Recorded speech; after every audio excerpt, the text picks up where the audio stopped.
பண்ணையெல்லாம் பொன் கொழிக்க செய்திடுவோம், அதில் பன்மடங்கு உற்பத்தியை பெருக்கிடுவோம். பண்ணையெல்லாம் பொன் கொழிக்க செய்திடுவோம், அதில் பன்மடங்கு உற்பத்தியை பெருக்கிடுவோம். உழவர் உலகம். கண்மணி பொல்லல் மணியை வளர்த்திடவே நாடும் கருத்துரைக்கும் ஒலிபரப்பை கேட்டிடுவோம். கண்மணி பொல்லல் மணியை வளர்த்திடவே நாடும் கருத்துரைக்கும் ஒலிபரப்பை கேட்டிடுவோம்.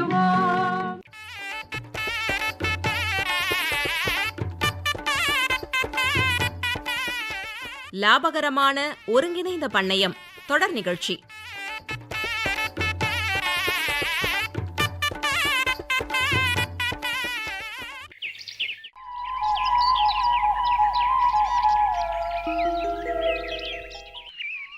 முத்தழகு, ஏப்புல முத்தழகு, ஒரு நிமிஷம் இங்க வாயேன். என்ன கையிலக்கா, நீங்க கூப்பிடுறத பார்த்தாலே ஏதோ முக்கியமான விஷயமா இருக்கும் போல. ஆமா முத்தழகு, போன வாரத்துல இருந்து எனக்கும் என் மாமாவுக்கும் ஒரே வாக்குவாதமா போய்கிட்டு இருக்கு. நான் சொன்னா அவரு கேட்கவே மாட்டேங்கிறாரு. ஏங்கா, அப்படி நீங்க என்ன சொல்லி மாமா கேட்கல? அது ஒன்றும் இல்லை முத்தழகு, போன வாரம் நான் இங்கே வந்தப்ப நீ கூட ரேடியோ கேட்டுட்டு இருந்தியே, அதில் கூட ஒருங்கிணைந்த பண்ணையனா என்ன, அதில் எம்பிட்டு பயன் இருக்குது அப்படிலாம் சொல்லிட்டு இருந்தாங்கல்ல. ஆமாங்க்கா, நீங்கள் கூட விவரத்தை கேட்ட உடனே உங்களுக்கு ரொம்ப பிடிச்சி போய் விவசாயத்தோட இனி கால்நடைகளையும் வளர்க்க போகிறதா சொல்லிட்டு இங்கேருந்து கிளம்புனீங்களே. அட ஆமாம் முத்தழகு, அம்புட்டு ஆர்வத்தோடையும் வேகத்தோடையும் கிளம்பி போய் அவர்கிட்ட சொன்னா பொசுக்குன்னு அதெல்லாம் ஒன்றும் வேணாம்னு சொல்லிவிட்டாரு. ஏங்கா, மாமா எதுக்கு வேணான்னு சொல்கிறாரு? விவசாய வேலைகளை பார்க்கவே அவருக்கு நேரம் பத்தலையா, இதில் எங்கேருந்து ஆடு மாடு கோழி வளர்க்குறதுன்னு கேட்குறாரு புள்ள. அச்சோ, அப்புறம் அதுக்கு தான் ஒரு ஐடியா நான் சொன்னேன் புள்ள. கால்நடைகளை நான் பராமரிக்கிறேன், வயல் வேலைகளை நீங்கள் பாருங்கள், 2 பேரும் சேர்ந்து பார்த்துப்போம், இதில் நமக்கு நிலையான வருமானம் கிடைக்கும்னு சொன்னேன் புள்ள. சூப்பர்க்கா, பாயிண்ட்டை பிடிச்சிட்டிங்களே. அப்புறம் என்ன, மாமா கிட்ட சொல்லி புரிய வச்சுட்டீங்க, பிறகு சரின்னு தானே சொல்லியிருப்பாரு. அதான் இல்லை முத்தழகு. என்னக்கா இப்படி சொல்கிறீங்க? உடனே உங்கள் மாமா உனக்கு ஆடு மாடு கோழி வளர்க்க தெரியுமா, அதுக்கு பண்ணை எப்படி அமைக்கிறதுன்னு தெரியுமான்னு பொசுக்குன்னு கேட்டு போட்டார் புள்ள. ஒரு நிமிஷம் எனக்கே ஒன்றும் புரியாமல் திருன்னு முழிச்சிட்டு நின்றுட்டு இருந்தேன். புரிஞ்சு போச்சு கையிலக்கா, புரிஞ்சு போச்சு. அப்புறம் ஏன் நேரத்தை தாமதிக்கணும்? நீங்கள் எதுக்காக இங்கே வந்தீங்களோ அந்த விவரத்தை இப்போ நம்ம கேட்டுருவோமா? ஆமாம் முத்தழகு, கண்டிப்பாக கேட்டாகணும். ஒருங்கிணைந்த பண்ணையத்திற்கு ஏற்ற கால்நடை மற்றும் கோழி இனங்களும் வளர்ப்பு முறைகளும் குறித்து சென்னை கால்நடை மருத்துவக் கல்லூரி கால்நடை உற்பத்தி மற்றும் மேலாண்மை துறை உதவி பேராசிரியர் முனைவர் டி திவ்யலட்சுமி அவங்க தான் தகவல்களை சொல்ல போறாங்க.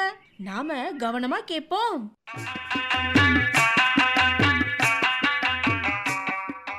விவசாயத்தை ஒரு நிலையான மற்றும் லாபகரமான தொழிலாக மாற்றிக்கொண்டிருக்கும் பல புதிய முறைகளில் ஒருங்கிணைந்த பண்ணை அமைப்பு இன்று மிக விரைவாக வளர்ந்து கொண்டிருக்கிறது. ஒரே நிலப்பரப்பில் பல உற்பத்தி தொழில்களை இணைத்து செயல்படுத்தும் தொழில்நுட்பம், அதுவே ஒருங்கிணைந்த பண்ணையம். இதில் பசு, எருமை, ஆடு, செம்மறி ஆடு, பன்றி, கோழி, வாத்து, மீன், பசும் தீவனம், பயோகேஸ் ஆகிய அனைத்தும் ஒன்றோடு ஒன்று இணைந்து ஒரே சுற்றுச்சூழல் அமைப்பில் செயல்படுகின்றன. ஒன்றின் கழிவு மற்றொன்றின் வளமாக மாறி பண்ணையின் செலவை குறைக்கவும் வருமானத்தை அதிகரிக்கவும் உதவுகிறது. ஒருங்கிணைந்த பண்ணை அமைப்பு நம் நாட்டின் தற்போதைய உணவு தேவைகளையும் விவசாய குடும்பங்களின் வருமானத்தையும் உயர்த்தக்கூடிய ஒரு முக்கியமான விவசாய திட்டமாகும். இதன் நன்மைகள் பலவும் அளப்பரிதானவை. அதன் நன்மைகள் ஒவ்வொன்றாக காணலாம். நாட்டின் வேகமாக அதிகரித்து வரும் மக்கள் தொகைக்கு தேவையான உணவுப் பொருட்களை அளிக்க ஒருங்கிணைந்த பண்ணை அமைப்பு மிகச்சிறந்த தீர்வாகிறது. பல்வேறு துறைகள் இணைந்து செயல்படும் காரணத்தால் ஒரே நிலத்தில் பல மடங்கு உணவு தயாரிக்க முடியும். விவசாய பண்ணை கழிவுகளை மீண்டும் பயன்படுத்தி வருமானத்தை அதிகரிக்க உதவுகிறது. ஏனெனில் பயிர் கழிவுகளையும் மற்ற துணை தொழில்களின் கிடைக்கும் பொருட்களையும் சரியான முறையில் மறுசுழற்சி செய்தால் தீவன செலவை குறைத்து பண்ணையின் மொத்த லாபத்தை உயர்த்த முடியும். மண் வளமும் உற்பத்தி திறனும் உயர்வதற்கு இயற்கை உரங்களாக மாறும் மாட்டு சாணம், பன்றிச்சாணம், கோழிச்சாணம் போன்றவை மண் மகத்துவத்தை கூட்டி நிலத்தின் நீடித்த உற்பத்தி திறனை அதிகரிக்கிறது.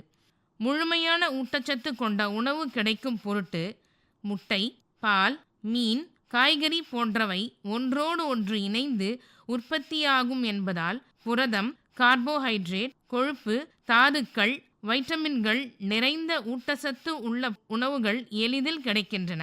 சுற்றுச்சூழலை பாதுகாக்கும் பொருட்டு பன்றிப்பண்ணை, கோழிப்பண்ணை, புறாக்கள் வளர்ப்பு போன்றவற்றில் இருந்து வரும் கழிவுகள் அனைத்தும் பயனுள்ள வளங்களாக மாறுவதால் மாசு ஏற்படாது. இது சுற்றுச்சூழலை பாதுகாக்கும் ஒரு நீடித்த வழியாகும். உற்பத்தி செலவை குறைக்கும் விதமாக ஒரு செயல்பாட்டின் கழிவு அல்லது எஞ்சிய பகுதி இன்னொரு செயல்பாட்டின் மூலப்பொருளாக செயல்படும் காரணத்தால் தீவனம், உரம், எரிபொருள் போன்றவற்றின் செலவுகள் பெரிதும் குறையும். நிலையான வருமானம் கிடைப்பதற்காக முட்டை, பால், காய்கறி, காளான், தேன் போன்றவற்றின் தொடர்ச்சியான உற்பத்தி மூலம் வருடம் முழுவதும் சீரான வருமானம் கிடைக்கும். பயோகேஸ் மற்றும் பசும் தீவன வேளாண் மரக்காடுகள் அமைப்பு, அதாவது அக்ரோஃபாரஸ்ட்ரி. பயோகேஸ் இணைந்த பண்ணை அமைப்பு கிராமப்புறங்களில் உருவாகும் எரிபொருள் நெருக்கடியை தீர்க்கும். வேளாண் மரக்காடுகள் முறைகள் மூலம் எதிர்கால எரிசக்தி தேவைகளும் நிறைவேறும். பயிர்களுக்கிடையில் பசும் தீவனம் பயிரிடுதல், வயல் விளிம்புகளில் தீவன மரங்களை நடுதல் போன்ற முறைகள் மூலம் மாடுகள், ஆடுகள், பன்றிகள், முயல்கள் போன்றவற்றிற்கு தேவையான ஊட்டச்சத்து தீவனம் கிடைக்கிறது. எரிபொருள் மற்றும் கட்டிட மர தேவைகள் பூர்த்தி செய்வதற்கு வனத்தை பாதிக்காமல் பண்ணை வளாகத்திலேயே தேவையான மரச்சாதனங்கள் மற்றும் எரிபொருள் கிடைக்கிறது. சிறு மற்றும் குறு விவசாயிகளுக்கு வேலை வாய்ப்பு ஏற்படுகிறது. குடும்ப உறுப்பினர்களுக்கு ஆண்டு முழுவதும் வேலை வாய்ப்பு கிடைப்பதால் கிராமப்புற வாழ்க்கை நிலைத்தன்மை அடைகிறது. ஒருங்கிணைந்த பண்ணை அமைப்பை வடிவமைக்கும் போது தத்தம் பகுதியில் உள்ள மண் வகை, மழைப்பொழிவு, நீர் தாங்கும் திறன் போன்ற காரணிகள் மிகப்பெரிய பங்கு வகிக்கின்றன. ஒருங்கிணைந்த பண்ணை அமைப்பின் முக்கிய கூறுகளை காண்போமாக. பயிர்கள், கால்நடைகள், கோழி இனங்கள் மற்றும் மரங்கள் இவை நான்கும் ஒருங்கிணைந்த பண்ணையின் அடிப்படை தூண்களாகும். கால்நடை மற்றும் கோழி இனத்தேர்வு. ஒருங்கிணைந்த பண்ணைக்கு கால்நடைகளின் இனத்தேர்வு மிக முக்கியம். வெப்பமண்டலமான தென்னிந்திய சூழலுக்கு ஏற்ற சில சிறந்த இனங்கள் இங்கே பட்டியலிடப்படுகின்றன. மாடுகள் ஒருங்கிணைந்த விவசாயத்தின் முதன்மை தூண். மாடு மற்றும் எருமை ஆகியவை ஒருங்கிணைந்த விவசாயத்தில் முக்கிய இடம் வகிக்கின்றன. இந்திய நாட்டின மாடுகள் கிர் அதிக பாலும் மற்றும் வறட்சியை தாங்கும் திறன் கொண்டது. சாஹிவால் இந்தியாவின் சிறந்த கறவை மாட்டினங்களில் ஒன்றாகும். சிவப்பு சிந்தி நல்ல கொழுப்பு சத்துள்ள பாலை கொடுக்க வல்லது. தார்பார்க்கர் வறண்ட பிரதேசங்களுக்கு மிகவும் ஏற்றது. இப்போது கலப்பினங்களை காண்போமாக. ஜெர்சி கலப்பினம், அதாவது ஜெர்சி கிராஸ், சிறிய விவசாயிகளுக்கு ஏற்றது. குறைந்த தீவனம் அளித்தாலும் நல்ல பால் உற்பத்தி திறன் கொண்டது. ஹால்ஸ்டீன் ஃப்ரீஷியன் கலப்பினம், அதாவது ஹெச்எஃப் கிராஸ், அதிக பால் கொடுக்கும் திறன் கொண்டது. எருமை இனங்கள். முர்ரா அதிகமான கொழுப்பு சத்துள்ள பாலை கொடுக்க வல்லது. ஜாஃப்ராபாடி உறுதியான எருமை இனங்களில் ஒன்றாகும். அடுத்து ஆடுகள். ஆடுகள் வறட்சியை வெல்லும் வங்கி பணமாகும். ஆடுகள் குறைந்த தீவனத்தில் அதிக வருமானம் தரும். அதனால் ஒருங்கிணைந்த விவசாயத்தில் முக்கிய பங்காற்றுகின்றன. ஆட்டினங்கள். ஜமுனா பாரி பெரிய உடல் அமைப்பை கொண்டது. பால் மற்றும் இறைச்சி இரண்டிற்கும் பொருத்தமான இனமாகும். பார்பரி அதிக குட்டி ஈனும் தன்மை கொண்டது. மேலும் பரண்மேல் ஆடு வளர்ப்பு முறைக்கு மிகவும் சிறந்த இனமாகும். பீட்டல் நல்ல பால் உற்பத்தி திறனும் வளர்ச்சி விகிதமும் கொண்டது. பிளாக் பெங்கால் அல்லது கருப்பு பெங்கால் சிறியதாய் இருந்தாலும் அதிக குட்டிகளை ஈனும் திறன் கொண்டது. மேலும் நல்ல இறைச்சி தன்மையை கொடுக்க வல்லது. சிரோஹி வறண்ட பகுதிக்கு மிகவும் ஏற்றது. ஆட்டு சாணம் மண்புழு உர தயாரிப்பில் மிகச் சிறந்ததாகும். செம்மறி ஆடுகள் வறண்ட மற்றும் புல்வெளி பகுதிகளுக்கு ஏற்றவை. செம்மறி ஆடுகள் புல்வெளி, வயல் எல்லைகளின் பிற்பகுதிகள் போன்றவற்றை திறம்பட உபயோகிக்கின்றன. எனவே ஒருங்கிணைந்த பண்ணையத்திற்கு இவை முற்றிலும் சிறந்ததாகும். செம்மறி ஆட்டினங்கள். டெக்கானி வறண்ட பிரதேசங்களுக்கு மிகவும் ஏற்றது. நெல்லூர் பெரிய உடல், நல்ல இறைச்சி திறன் கொண்டது. மால்புரா வறண்ட மற்றும் அரை வறண்ட பகுதிகளுக்கு ஏற்றது. மாந்தியா மிருதுவான இறைச்சி திறன் கொண்டது. மார்வாரி வறண்ட பிரதேசங்களுக்கான சிறந்த இனமாகும். அடுத்து பன்றி வளர்ப்பு வேகமாக வருமானம் கொடுக்கும் இனமாகும். பன்றிகள் விரைவாக வளர்ச்சி அடையும், குறைந்த செலவில் அதிக இறைச்சி தரும் தன்மை கொண்டது. இப்போது அதன் இனங்களை காண்போமாக. நாட்டினங்கள் குங்குரு அதிக குட்டிகளை பெறக்கூடிய திறன் கொண்டது. நியாங் மேகா மேகாலயாவைச் சேர்ந்த இனமாகும், மிகவும் வலுவான இனமாகும். மேம்படுத்தப்பட்ட அல்லது கலப்பினங்கள் லார்ஜ் வெயிட் யார்க்ஷயர் இது விரைவாக வளர்ச்சி திறன் கொண்டது மற்றும் கிராஸ் பிரீடிங் அதாவது கலப்பினத்திற்கு மிகச்சிறந்த இனமாகும். லாண்ட்ரேஸ் அதிக இறைச்சி மாற்றும் திறன் கொண்டது. டியூராக் வெப்பத்தை தாங்கும் நல்ல இறைச்சி திறன் கொண்டது. ஹாம்ஷயர் சுமூகமற்ற சூழலை தாங்கி வளரும் திறன் கொண்டது. அடுத்து கோழி வளர்ப்பு இது குறைந்த செலவில் அதிக லாபம் கொடுக்கக்கூடிய ஒரு பிரிவாகும். கோழி ஒருங்கிணைந்த விவசாயத்தில் மிகவும் முக்கிய பங்கு வகிக்கிறது. இதில் முட்டையிடும் வகைகளை காண்போமாக. ஒயிட் லெகான், ஹைலைன் அல்லது பேப்காக் லேயர்ஸ். அடுத்து இறைச்சிக்கான பிராய்லர் வகைகள் காப் 430 அல்லது காப் 500 வகை. அடுத்து ராஸ் 308 வகை. அடுத்து கிராமப்புற வளர்ப்புக்கு ஏற்ற வகைகளை காண்போம். வனராஜா, கிரிராஜா, மேம்படுத்தப்பட்ட அசில் வகைகள். வெப்பமண்டலத்திற்கு ஏற்ற இருப்பிட அமைப்பை இப்போது காண்போமாக. நம்முடைய கறவை மாடு ஆரோக்கியமாகவும் உயர்ந்த உற்பத்தியுடனும் இருக்க அவற்றின் கொட்டகை அமைப்பு மிக முக்கியமானது. வெப்பமண்டல பகுதிகளில் கொட்டகை கிழக்கு மேற்கு திசையில் அமைத்தால் நேரடி வெயிலிலிருந்து கறவை மாடுகள் பாதுகாக்கப்பட்டு அவை நாள் முழுவதும் குளிர்ச்சியாக இருக்கும். மேற்கூரை மிகப்பெரிய பங்கு வகிக்கிறது. தவறான கூரை வெப்ப அயற்சியையும் நோய்களையும் ஏற்படுத்தும். FAOவின் பரிந்துரைப்படி வெப்பமண்டலத்திற்கு ஓலைக்கூரை அதாவது தாட்ச் மிகவும் சிறந்தது. அதனைத் தொடர்ந்து சிவப்பு மண் செங்கல், மரம், கான்கிரீட், கலவை உலோக ஷீட், PVC ஷீட் போன்றவை பயன்படுத்தலாம். இப்பொழுதெல்லாம் பல விவசாயிகள் glass wool, rock wool, mineral wool, thermocol போன்ற உள் வெப்ப கட்டுப்பாட்டு பொருட்களை பயன்படுத்தி வருகின்றனர். இவை வெப்பத்தை தடுத்து நீண்ட காலம் கறவை மாடுகளை வெப்ப அயற்சியிலிருந்து பாதுகாக்கிறது. தரை அமைப்பு பொருட்கள் கறவை மாடுகளின் உற்பத்தியை பெருக்குவதிலும் மடி நோயை கட்டுப்படுத்துவதிலும் முக்கிய பங்கு வகிக்கிறது. தரை அமைப்பு மென்மையானதாகவும் சுத்தமானதாகவும் குறைந்த செலவில் இருக்க வேண்டும். மண் தரை அமைப்பில் கறவை மாடுகள் அதிக நேரம் ஓய்வெடுக்கின்றன. அது அவற்றின் உடல் நலத்தையும் உற்பத்தியையும் மேம்படுத்துகிறது. மேலும் மாடுகள் சில நேரங்களில் திறந்த வெளிப்பகுதியை விரும்புகின்றன. குறிப்பாக இரவு நேரங்களில் மேய்ச்சல் நிலத்தை அதிகம் நாடுகின்றன. இயற்கையான வெளிப்புறத்தில் கறவை மாடுகள் இருக்கும்போது சினைப்பருவ சுழற்சியின் அறிகுறிகளை வெளிப்படுத்துகிறது. கொட்டகையின் சரியான திசை அமைப்பு, பொருத்தமான கூரை மற்றும் பொருத்தமான தரை அமைப்பு பொருட்களை பயன்படுத்தினால் கறவை மாடுகளிடமிருந்து சிறந்த பால் உற்பத்தியை பெற முடியும். மாடுகள் மற்றும் எருமைகளுக்கு பொதுவாக 2 முக்கிய கொட்டகை அமைப்பு முறைகள் பயன்படுத்தப்படுகின்றன. ஒன்று கட்டி வைத்து வளர்க்கப்படும் கொட்டகை அமைப்பு. இரண்டாவது லூஸ் ஹவுசிங் எனப்படும் திறந்த வகை கொட்டகை அமைப்பு. இந்த முறைகள் தத்தம் பகுதியின் காலநிலை, பண்ணையின் அளவு மற்றும் கட்டுமான பொருட்களின் கிடைப்பு குறித்து தேர்வு செய்யப்பட வேண்டும். குளிரான பகுதிகளில் சிறிய பண்ணைகளுக்கும் கட்டி வைத்து வளர்க்கும் முறை ஏற்றது. திறந்த வெளி இடங்கள் நிறைய உள்ள பகுதிகளில் லூஸ் ஹவுசிங் மிகவும் பயனுள்ளது. இப்போது லூஸ் ஹவுசிங் முறையை விரிவாக காணலாம். இந்த முறையில் கறவை மாடுகள் திறந்த வெளியில் மேய்வதோடு மாடுகள் கட்டப்படுவதில்லை. பால் கறக்கும் நேரங்களில், சினை ஊசி செலுத்தும் போதும், தடுப்பூசி, சிகிச்சை போன்ற நேரங்களில் மட்டுமே அவை கட்டுப்படுத்தி மற்ற கொட்டகைகளுக்கு கொண்டு செல்லப்படுகின்றன.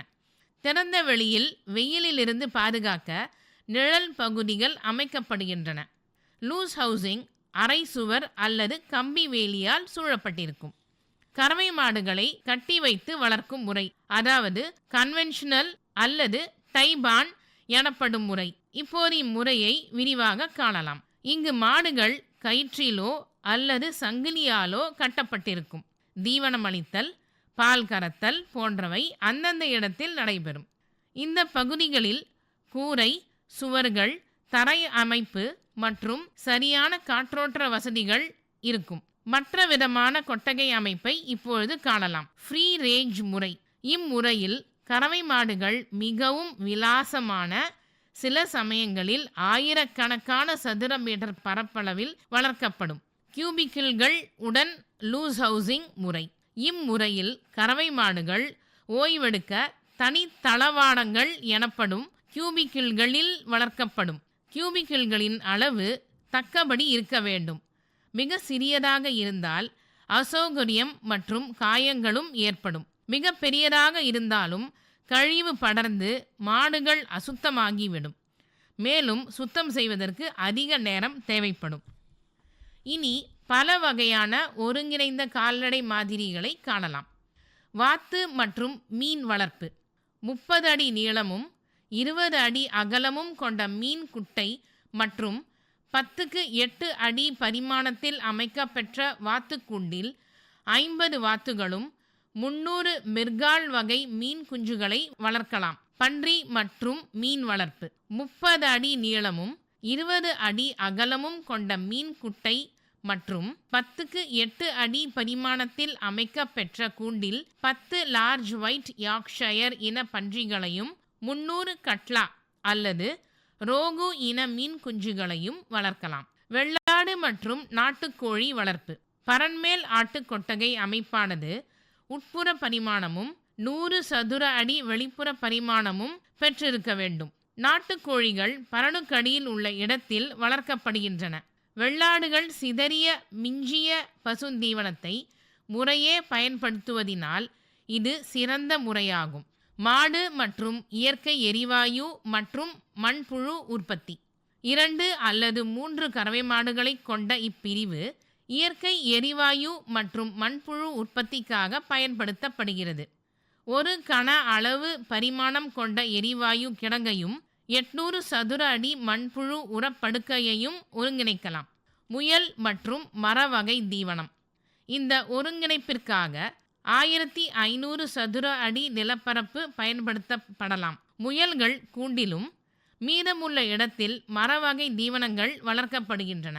முயல் புழுக்கை மரங்களுக்கு நல்ல உரமாக்கப்படுகிறது. வான்கோழி மற்றும் மேய்ச்சல் நிலம். வான்கோழி மற்றும் மேய்ச்சல் நிலத்தில் 1500 சதுர அடி நிலப்பரப்பில் அமைக்கப்படலாம். எருமை மாடுகளுக்கான நீர் தொட்டி மற்றும் இயற்கை பூந்தோட்டம் அல்லது பழத்தோட்டம் அல்லது காய்கறி தோட்டம். 30 எருமை மாடுகள் ஒரே நேரத்தில் நீரில் புரளும் வசதியை கொண்ட நீர் தொட்டியை 250 சதுர அடி பரிமாணத்தில் அமைக்கப்படலாம். பயன்படுத்தப்பட்ட நீரானது 1 ஏக்கர் பூந்தோட்டத்திற்கோ பழத்தோட்டத்திற்கோ காய்கறி தோட்டத்திற்கோ பாசனத்திற்கு பயன்படுத்தலாம். ஒருங்கிணைந்த பண்ணை அமைப்பு இயற்கை வளங்களை முழுமையாக பயன்படுத்தி வாழ்வாதாரத்தை உயர்த்தும் நவீன விவசாய யுக்தியாக விளங்குகிறது. தமிழ்நாட்டின் காலநிலைக்கேற்ற ஜெர்சி, HF கிராஸ், முரா, மெச்சேரி ஆடு, சேலம் கருப்பு, வடராஜா இவை அனைத்தும் ஒருங்கிணைந்த பண்ணையில் மிகச் சிறப்பாக செயல்படும். கழிவு இல்லாமல் வளம் உருவாகும். நிலையான வருமானம் தரும். இதுவே ஒருங்கிணைந்த பண்ணை. என்ன கைலக்கா, ஒருங்கிணைந்த பண்ணையத்திற்கு ஏற்ற கால்நடை மற்றும் கோழி இனங்களும் வளர்ப்பு முறைகளும் குறித்து சென்னை கால்நடை மருத்துவக் கல்லூரி கால்நடை உற்பத்தி மற்றும் மேலாண்மை துறை உதவி பேராசிரியர் முனைவர் டி திவ்யலட்சுமி அவங்க சொன்ன தகவல்களை கேட்டிங்களா? கேட்ட முத்தழகு. விவரங்களை ரொம்ப தெளிவாக அழகாக சொன்னாங்க புள்ள. ஒருங்கிணைந்த பண்ணையத்துக்கு ஏற்ற கால்நடைகள் எது எது, அப்புறம் அதுக்கான வளர்ப்பு முறைகள், பண்ணை அமைக்கிறது பற்றியும் ரொம்ப தெளிவாக சொல்லிவிட்டாங்கல்ல. அப்புறம் என்னக்கா, மாமா கிட்ட போய் இந்த விவரங்களை எடுத்து சொல்லி ஒருங்கிணைந்த பண்ணையம் அமைக்கிறதுக்கான வேலைகளை பாருங்க. கண்டிப்பாக முத்தழகு. இந்த தடவை அவரால் எந்த மறுப்பும் சொல்ல முடியாது. ஏன்னா விவரங்கள் அம்பட்டு தெளிவாகவும் விளக்கமாகவும் இருந்துச்சுல்ல.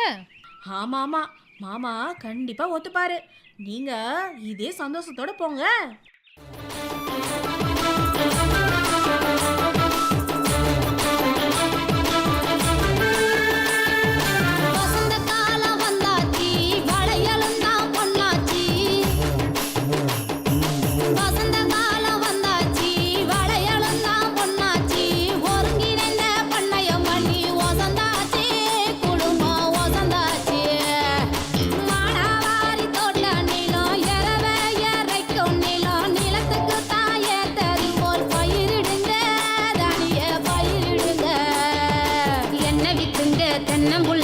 தித்திக்கும் பழ வகைங்க, ஆடு மாடுங்க, கோழி முயலுங்க, தீவன புல்லு வகைங்க, பணப்பயிர் வகை பயிர் பயிரிட, மீனு தெனு உற்பத்தியும் தொடங்கிட, ஒன்னா சேர்ந்து வளர்ப்பதுதான் ஒருங்கிணைந்த பண்ணையுமாம். வசந்த காலம் வந்தாச்சு, வளையலும் தான் பொன்னாச்சு, ஒருங்கிணைந்த பண்ணையம் பண்ணி ஒசந்தாச்சு, வாழ்க்கை ஒசந்தாச்சு.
அடுத்து வருவது வேளாண் செய்திகள். அங்கக வேளாண்மையில் இடுபொருட்கள் உற்பத்தி மற்றும் பயன்பாடு பற்றி தெரிந்து கொள்வோம். உலக அளவில் காணப்படும் பல்வேறு உடல்நல பிரச்சனைகளுக்கு முக்கிய காரணம் வேளாண் ரசாயனங்களின் எச்சங்கள் என கண்டறியப்பட்டுள்ளது. பூச்சிக்கொல்லிகளின் எச்சம் உணவு சங்கிலியில் நுழைந்து மனிதர்களுக்கும் விலங்குகளுக்கும் பல உடல்நலக்கேடுகளை ஏற்படுத்துகின்றன என்பது நிரூபிக்கப்பட்டுள்ளது. ஆரோக்கியமான வேதிப்பொருட்கள் இல்லாத உணவை வழங்குவது புதிய யுகத்தின் தேவையாகும். எனவே மண்வளத்தை காப்பதில் அங்கக வேளாண்மை அவசியமாகிறது. உலகளாவிய தேவை விரிந்து வரும் உள்நாட்டு வெளிநாட்டு சந்தைகளுக்கு ஏற்ப அங்கக வேளாண் விளைபொருட்களை உற்பத்தி செய்து வழங்குவதற்கு தேவையான பெரும் திறன் உள்ளது. சுற்றுச்சூழலுக்கு பாதுகாப்பான உணவினை வழங்கும் முறைக்கான பயிர் வளர்ச்சி ஊக்கிகள் மற்றும் அங்கக பூச்சி விரட்டுகளை பற்றி தெரிந்து கொள்வோம். முதலாவதாக அங்கக பயிர் வளர்ச்சி ஊக்கிகள். அங்கக வேளாண்மையில் பயிர் வளர்ச்சியை ஊக்குவிப்பதில் மீன் மற்றும் முட்டை அமிலம் முக்கிய பங்கு வகிக்கிறது. இந்த கரைசல்கள் பயிர்களுக்கு தேவையான முக்கிய ஊட்டச்சத்து மற்றும் வளர்ச்சி ஊக்கிகளை அளித்து பயிர்களில் அதிக உற்பத்தி திறன் மற்றும் விளைச்சல் பெற உதவுகின்றன. இவை பயிர் வளர்ச்சி ஊக்கியாக மட்டுமல்லாமல் வறட்சி காலங்களில் பயிர்கள் மீது தெளிக்கும் போது வறட்சியை தாங்கி வளரும் தன்மையை அளித்து விளைச்சலை அதிகரிக்க உதவுகிறது. இந்த கரைசல்களை தயாரித்த தேதியிலிருந்து 6 மாதங்களுக்கு சேமித்து வைத்துக் கொள்ளலாம். மீன் அமிலம் தயாரிப்பதற்கு மீன் கழிவுகளை பயன்படுத்தலாம். இறைச்சிக்கு பயன்படுத்தியதற்கு போக மீதமுள்ள மீன் கழிவுகளை மீன் அமிலம் தயாரிக்க பயன்படுத்தலாம். மீன் தலை, குடல் மற்றும் வால் பாகங்களை எடுத்துக்கொள்ளலாம். மீன் கழிவுகளை சேகரிக்கும் பொழுது அதனுடன் தண்ணீர் இல்லாமல் பார்த்து கொள்ள வேண்டும். எதிர்பாராத விதமாக தண்ணீர் இருந்தால் அதை வடித்து விட வேண்டும். இந்த கரைசலை தயாரிப்பதற்கு சம அளவு மீன் கழிவுகள் மற்றும் கரும்பு சர்க்கரை எடுத்துக்கொள்ள வேண்டும். உதாரணத்திற்கு 5 கிலோ மீன் கழிவுகளை எடுத்துக்கொண்டால் 5 கிலோ கரும்பு சர்க்கரையை இதனுடன் கலக்க வேண்டும். பிறகு ஒரு பெரிய மண் அல்லது பிளாஸ்டிக் பாத்திரத்தில் எடுத்த மீன் கழிவு மற்றும் கரும்பு சர்க்கரையை ஒன்றாக கலந்து எடுத்துக்கொள்ள வேண்டும். பாத்திரத்தில் 1/3 பங்கு, அதாவது மேல் பகுதி காலியாக இருக்குமாறு பார்த்து கொள்ள வேண்டும். ஏனெனில் இதை நொதித்தலுக்கு உட்படுத்தும் போது நிறைய வாயுக்கள் உற்பத்தியாகும். பின்பு இதை மூடி அல்லது பருத்தி துணியை கொண்டு இருக்க மூடி வைத்துவிட வேண்டும். இவ்வாறு செய்யவில்லை என்றால் கொசுக்கள் மற்றும் தீமை விளைவிக்கும் நுண்ணுயிர்கள் அதில் வந்து வாழ்ந்து முட்டை வைத்துவிடும். பிறகு இந்த கலவையை 15 நாட்களுக்கு அப்படியே நொதிக்க விட வேண்டும். அதன் பிறகு இதனை நன்றாக கலந்து அதிலிருந்து வரும் கலவை திரவத்தினை வடித்து கொள்ள வேண்டும். தேவைப்பட்டால் கோமியத்தை சேர்த்து வடித்து கொள்ளலாம். தண்ணீரை எந்த இடத்திலும் சேர்க்க கூடாது. இவ்வாறு தயாரிக்கப்பட்ட கரைசலை 6 மாத அளவிற்கு சேகரித்து வைத்து பயன்படுத்தலாம். முட்டை அமிலம் தயாரிப்பதற்கு கோழி முட்டையை சேமித்து வைத்து பயன்படுத்தலாம். இந்த 2 பயிர் ஊக்கிகளையும் இலை வழியாகவும் சொட்டு நீர் பாசனத்தின் மூலமும் அளிக்கலாம். இலை வழி தெளிப்பு பற்றி தெரிந்து கொள்வோம். அனைத்து வகையான பயிர்களுக்கும் 2% என்ற அளவில் தண்ணீருடன் கலந்து தெளிக்கலாம். அதாவது 2 மில்லிலிட்டர் மீன் அமிலம் அல்லது முட்டை அமில கரைசலை எடுத்துக்கொண்டு 1 லிட்டர் தண்ணீருடன் கலந்து பயிர்களுக்கு தெளிக்க வேண்டும். இதை 15 நாட்களுக்கு ஒரு முறை தெளிப்பதனால் பயிர் வளர்ச்சியை ஊக்குவிக்கலாம். இந்த 2 பயிர் வளர்ச்சி ஊக்கிகளையும் சொட்டு நீர் பாசனத்தின் மூலமும் மண்ணிற்கு அளிக்கலாம். அங்கக வேளாண்மையில் பயிர்களை பூச்சி நோய் தாக்குதலிலிருந்து பாதுகாப்பது மிக முக்கியமானதாகும். அங்கக இடுபொருட்களான 3G கரைசல் மற்றும் 5 இலை கரைசலை பூச்சி விரட்டியாக பயன்படுத்துவதனால் பூச்சி தாக்குதலிலிருந்து பயிர்களை பாதுகாக்கலாம். இந்த பூச்சி விரட்டுகள் சுற்றுச்சூழலுக்கு எந்த வகையிலும் பாதிப்பை ஏற்படுத்தாது. இக்கரைசலை பூச்சி தாக்குதலுக்கு முன்பாக பயன்படுத்துவது அதிக பலனை தரும்.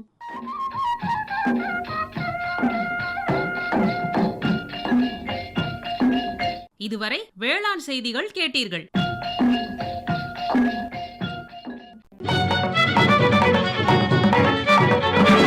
உண்ணும் பொருள் அத்தனையும் விளைத்திடுவோம், நித்தம் உழைப்பால் நில மகளை வணங்கிடுவோம். அமைப்பில் உதவி பி. சண்முகப்பிரியா.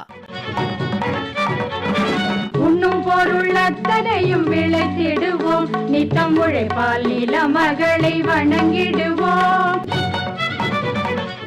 அமைப்பு எஸ். முருகேசன். பொட்டலையும் பூம்பொழிலாய் திருத்திடுவோம், அதற்கு புத்தம் புது முறைகளையும் புகுத்திடுவோம். பொட்டலையும் பூம்பொழிலாய் திருத்திடுவோம், அதற்கு புத்தம் புது முறைகளையும் புகுத்திடுவோம். இத்துடன் இன்றைய உழவர் உலகம் நிகழ்ச்சி நிறைவு பெறுகிறது. பட்டி தொட்டி சொர்க்கமாக பாடுபட்டே நம் பாரத சமுதாயத்தை உயர்த்திடுவோம். பட்டி தொட்டி சொர்க்கமாக பாடுபட்டே நம் பாரத சமுதாயத்தை உயர்த்திடுவோம்.